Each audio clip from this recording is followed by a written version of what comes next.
We will never forget what some biologists believe to be one of the greatest events in biology, when a young lioness called Kamuniak, the Blessed One, adopted a baby oryx antelope as her own in Kenya in 2002. What would normally have been prey became an ally, a partner, an extension of her own family. The way two seemingly incompatible beings caroused and played, it was a miracle to behold.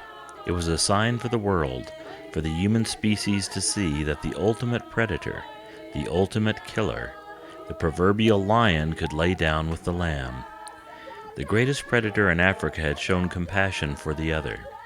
A lion does not, except for food, kill, nor fight, nor interfere with other living creatures, wrote Martin Johnson in his book Lion from 1929. That is more than can be said of most human beings. Carl Akeley, the great hunter, in Brightest Africa wrote, "A lion prefers not to fight a man. He almost never attacks unprovoked, and even when he does attack, he is not vindictive." But what of humanity?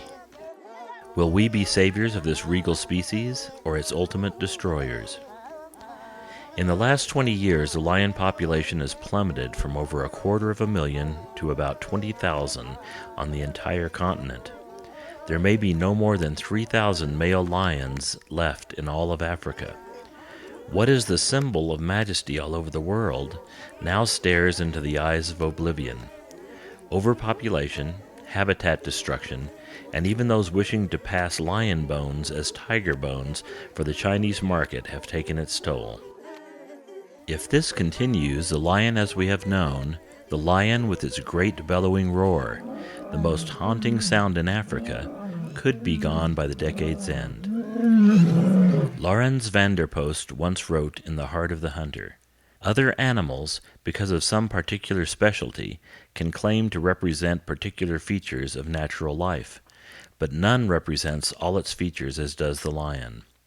Its beauty and power in the animal world are those of balance and proportion. Only the lion has all the qualities, the sight, the scent, the hearing, the intelligence, the courage, the speed, and the strength. I would find myself intensely grateful that I was living in a day when such a sound as the lion's roar had not yet vanished from life."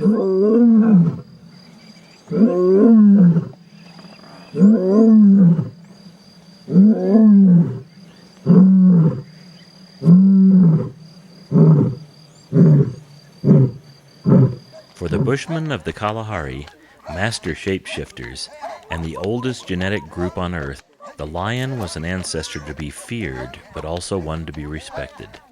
Lions were not unlike the gods, who could kill a person for unknown reasons. Their roar was the loudest sound of all, except for the summoning voice of the thunder. Their aura was the greatest, and once Roy Sasana, the leader of the first peoples of the Kalahari, likened the lion to his brother. To the Mokoko people of the Kalahari, the lion was a guardian, a protector. To see a lion was always a good omen. Lions bring freedom. Isak, an elder bushman from South Africa, said in the old days, when lion was sleeping, you approached him to get his beard hairs to prove your bravery as a hunter. Everything we know on this earth we learn from the animals. For most of human evolution, we have been preyed upon by lions and other predators. Today the tables have been turned. We are devouring the other at an unprecedented rate. If we can manage to save the last lions, tigers, and the other predators, we will have proved to ourselves that we are not merely the barbarian creature many of us suppose we have become. Today we must choose to live in fellowship, not with a competitor, but a partner in time, one whose role in the firmament of the ecology is indispensable. Not only is the predator-prey relationship imperiled, but the entire order of what once was the African wilderness and the linchpin in the greatest theater of megafauna on earth, the lion. Considered both vermin and the epitome of nobility by royalty, the lion today stands on the razor's edge of survival. Today we exult in persecution, killing, and canned hunts for their own sake. It is a conceit that will haunt us if one day we should walk in the fields of that place where mankind was born and discover that we had lost our humanity forever. If the wildness disappears, if the lion is vanquished forever, some of our own soul will have been defeated. We will find ourselves alone with no great mystery to stalk us, no other to watch us and haunt us. It will be the final retribution of the wild to grant us the execution of utter loneliness.